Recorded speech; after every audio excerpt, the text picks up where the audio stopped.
So, here's a review of the old books. A bookshelf over there. Now it's the 3rd of May. The first one.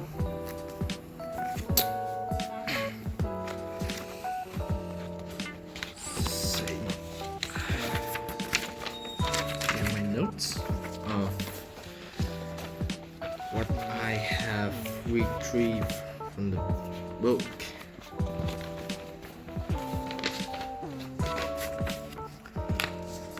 The problems which come to your life are the ones that you aren't expected.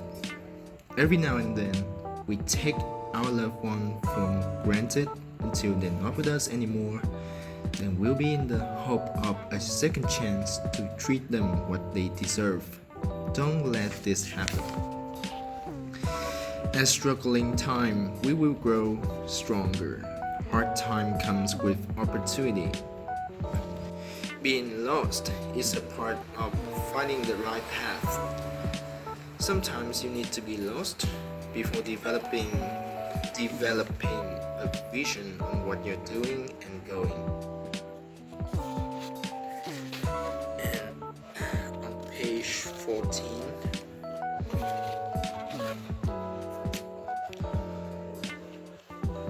có lẽ không có gì khôn ngoan bằng việc đầu tư để trở thành một nhà tư duy giỏi phát triển một đầu óc mạnh mẽ. Hỏi không ngừng là một trong những đặc điểm tiêu biểu của một con người phóng khoáng và đầy năng lực. Và sự tự học không ngừng là một trong những yếu tố lớn nhất để tồn tại có những lúc biến động. Những người giỏi nhất dường như luôn có những thư viện lớn nhất. Right. And the next message would be at work and in life generally, you have to pay the price of success before you're rewarded.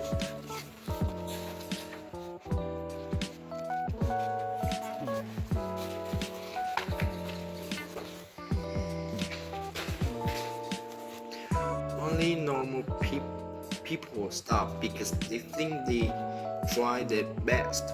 The leaders always lean forward and never stop elevating the standards that they desire in themselves for perfection in performance and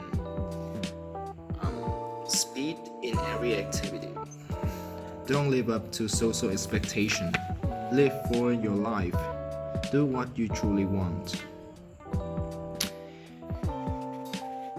Don't blame your situation on everything around you. Take responsibility in everything you do. We create our life through every decision and action. Small actions, day in, day out, will be accumulated. So be consistent and trust in the progress. When you realize how short life is, you will skip all the scraps and concentrate on what is the most important. Facing the death someday is a trigger letting you know that life is limited. Why care scraps? Why afraid of failure? Why care what others think? You currently don't see the success waiting for you doesn't mean the success is non-existent or unreachable. That's a fantastic message.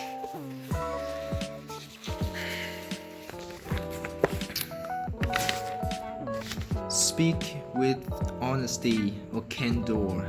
That's the way to improve. What's important to who's important to you is important to you.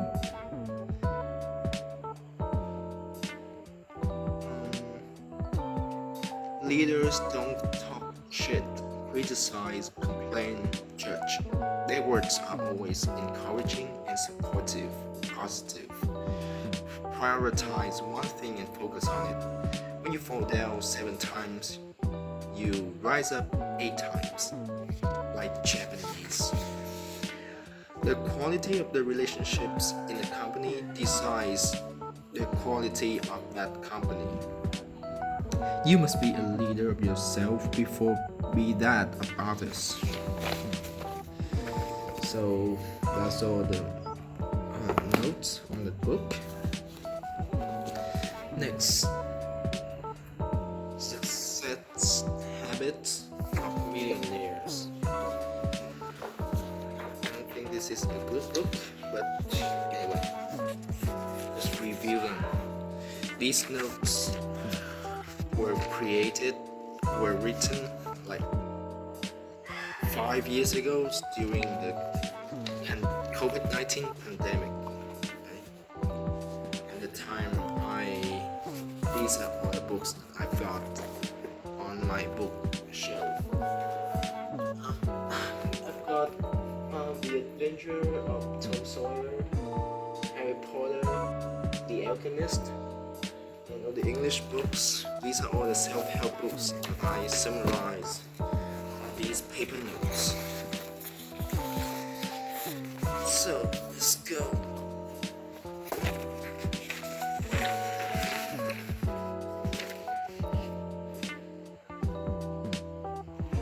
Customer attracting strategies. Send survey to them to understand what they want and need. Meet in person to inquire them about that.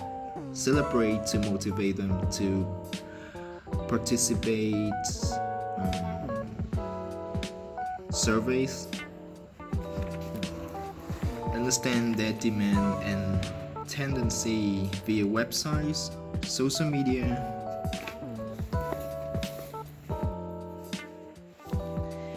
Never assume about the customer's demand without basing on real data feedback.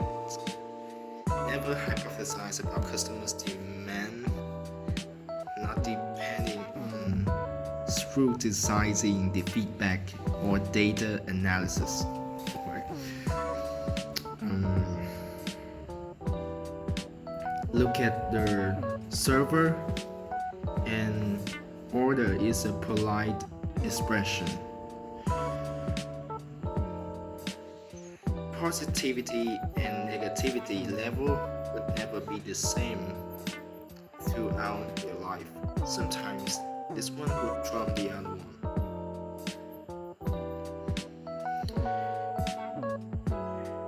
When you're successful, you have learned new things and failures.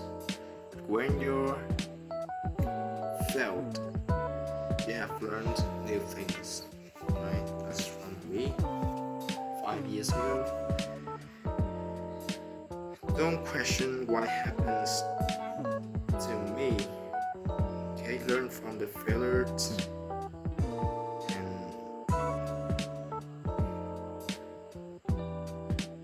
use your energy wisely. Ask yourself how to fix it. How can I do to minimize the damage? Focus on solution instead of finding reason or who to blame for. A healthy person has 1,000 wishes, but a sick one has one wish only. Yeah.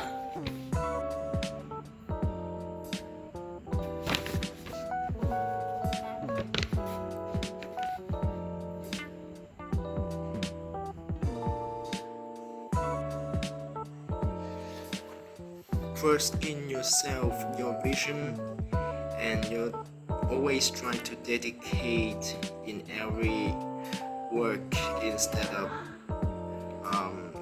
depending on what is so-called a talent. I appreciate, here's another quote, I appreciate your opinion, but don't tell me that I can't do it. Giờ đi nè. So that's the part 1, the review of these 2 books. So let's stop it. I've got super to have. It's the review of the old books part 2.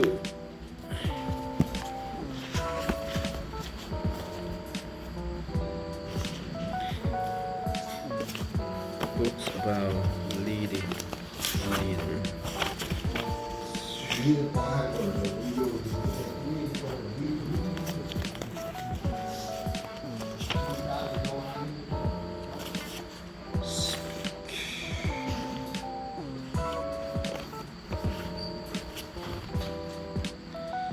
The luck is a prize, a surprising prize for all the wise decision, the wise choice that we chose.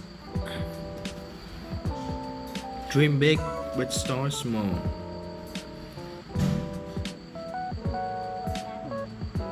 Innovation is crucial, mastery in what you do. When you do easy stuff, you think you're a superstar, but when encountering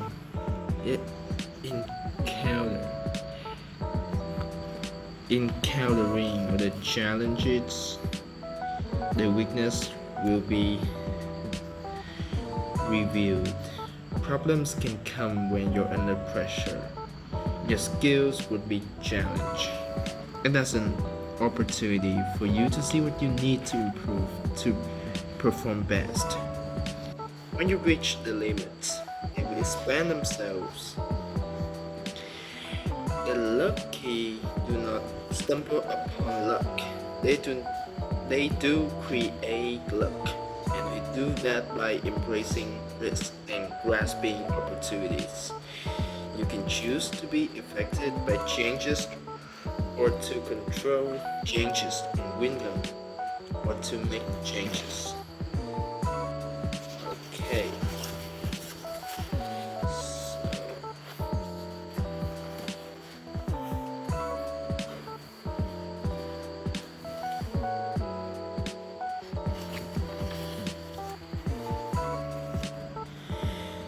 You should live so that at the end of the day you admire yourself. A strong man, ethical man, with dedication and empathy to everyone else.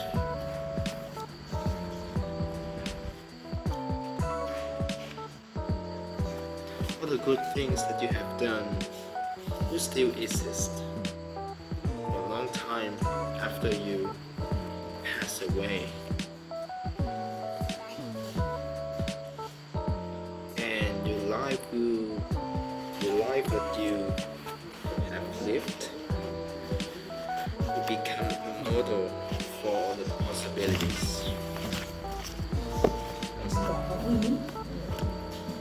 A review for this book. Here comes the next one. 天空包色蜡烛. All the money in the world, but the happiest people know about wealth. So, some piece of paper notes here. If it's in English, I will read them out loud. So if it's Vietnamese, I will need a couple of seconds to translate. So, tiền không bao giờ là money or wealth is a medium that helps us easily compare us with others. Human instinct is to compare. We're often used by the symbols of properties and status.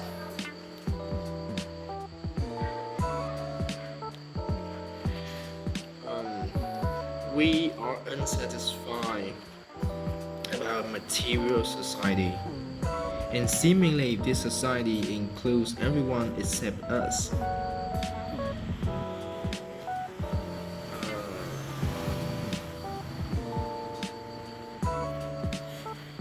We think we are morally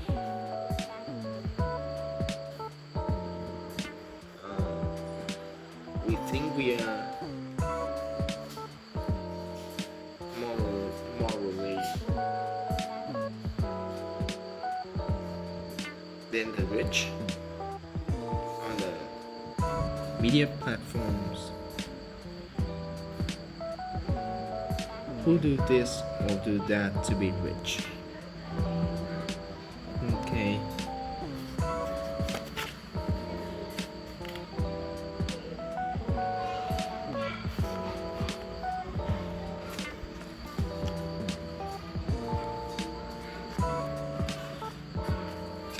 The marriage rings. It has caused all the comments about the finance capability of the male. The man has to endure pressure. He has to spend a significant amount of money to buy a ring, which shows care to the finance, the fiance, right? To the fiance. Or the spending reference, house renting or house buying, transport, food, insurance, healthcare, entertainment, clothes and services, and others. If we can increase our income, it will be more comfortable than like tightening our small hobbies every day and set a goal to earn more money will not turn you to a very rich man. At least it would give you something that is more desirable than restricting your own expenditure. If you can increase your income, you can increase your income, but time is a type of power. You can do that. The most powerful man in the world has no more than 168 hours per week, just like everybody else. Some people are rich, but still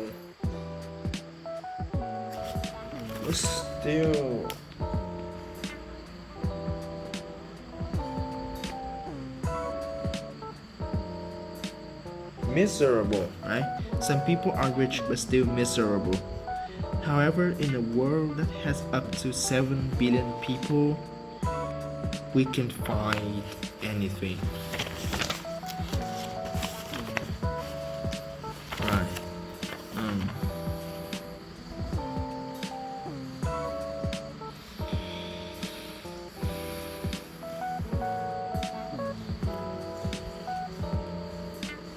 If you've got money, you would have a medium to do all the intentionally good actions.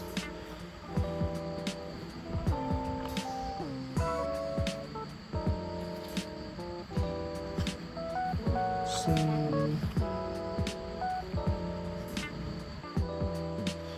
we all want to divide our cake and invest a piece of that in the hope that in the long run will accumulate some kind of interest.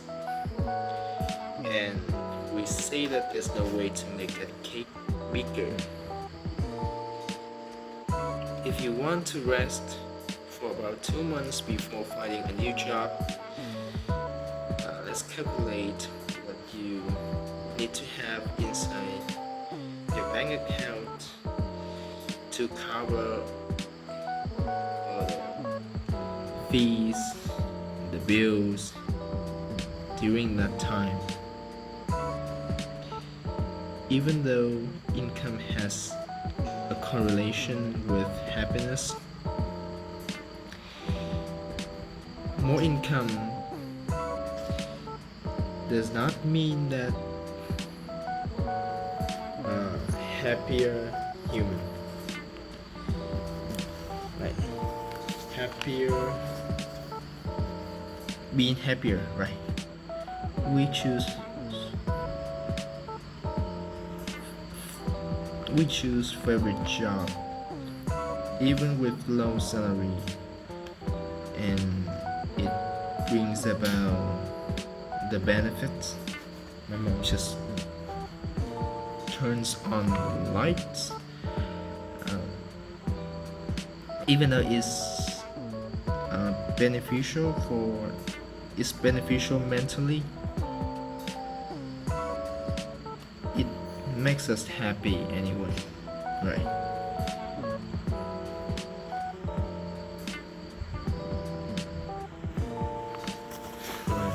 That's it.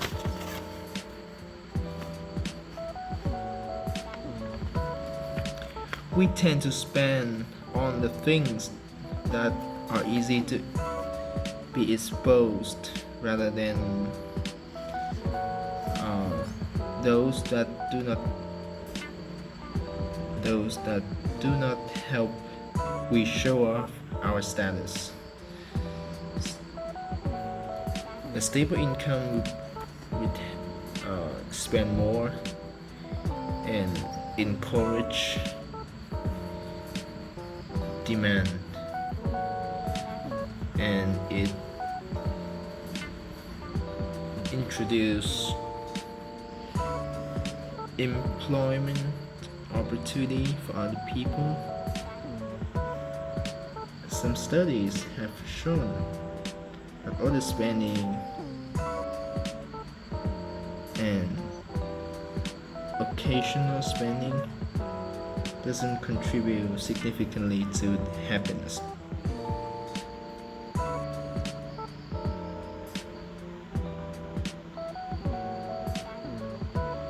When you own something, you will take care of it better. The house can be used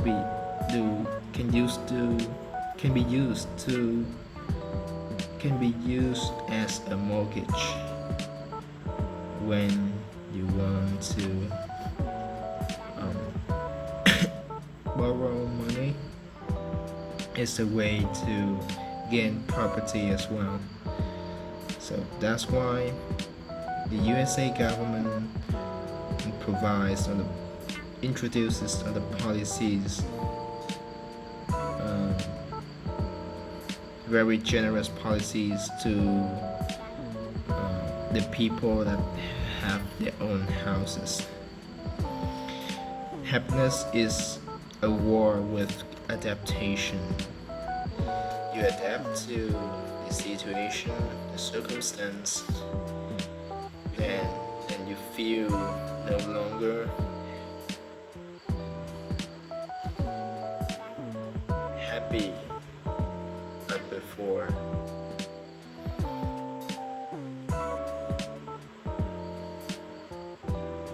Happiness has a close relationship with frequency rather than the level of the positive experience to human. For example, having sex 3 times a week is better than 3 times a year.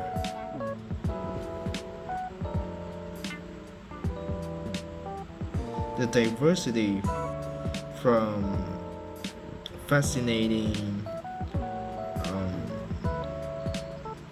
small fascinating experience is way better than the big spending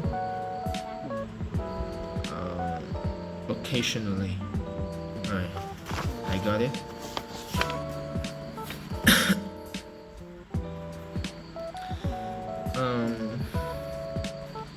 So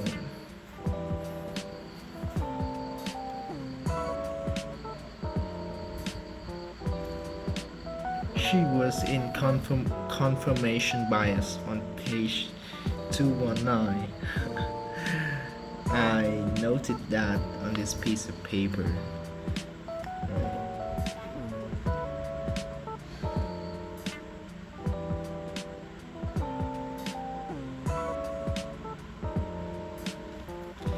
On page 272, studies have shown that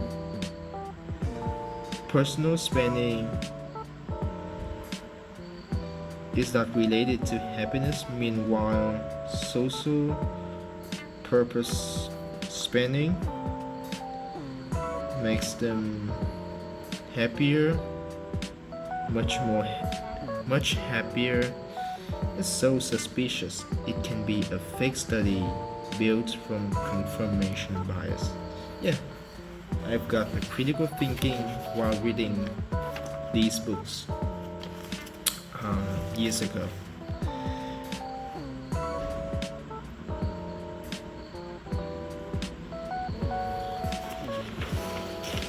Right.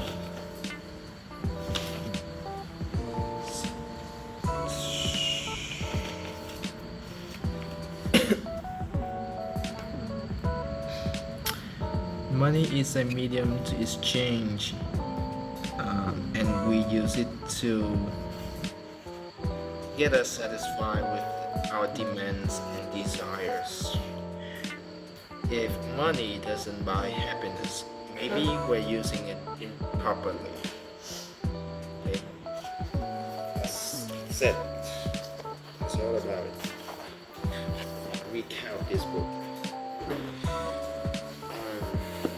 These two books are not read yet, but I don't see them as good books. That's why I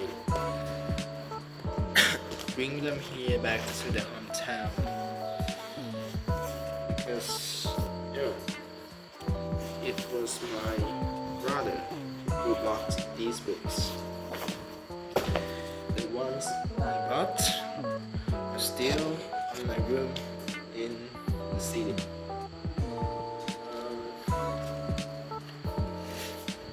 I've got all these novels as well in this self-help book, but I haven't reviewed it yet. So let's have a quick review of the books that I've got in the shelves in my parents' home. Right. The English books, grammar books, the comics. My all-time favorite when I was a child. It was my childhood, and also about books. These are from my father's office library, his workplace. Yes, these are mine. And over here we've got a shelf full of certificates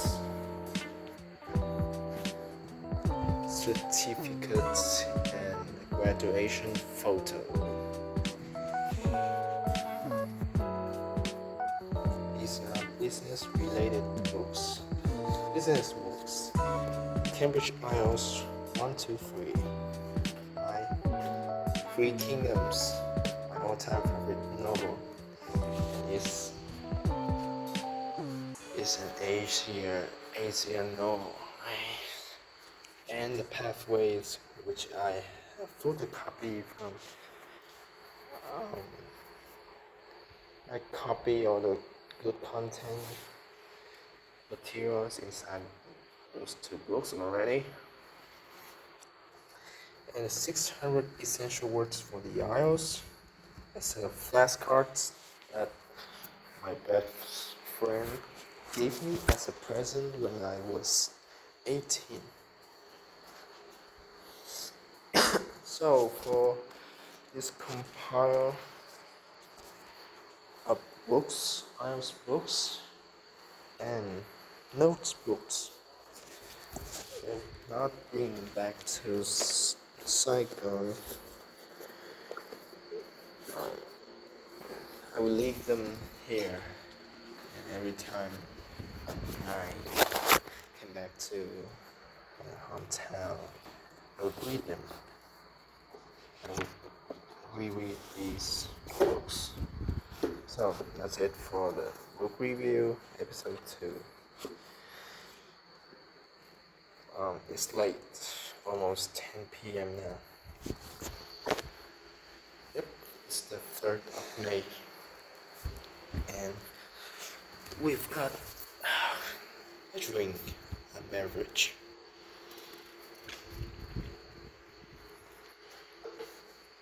That's it. Bye.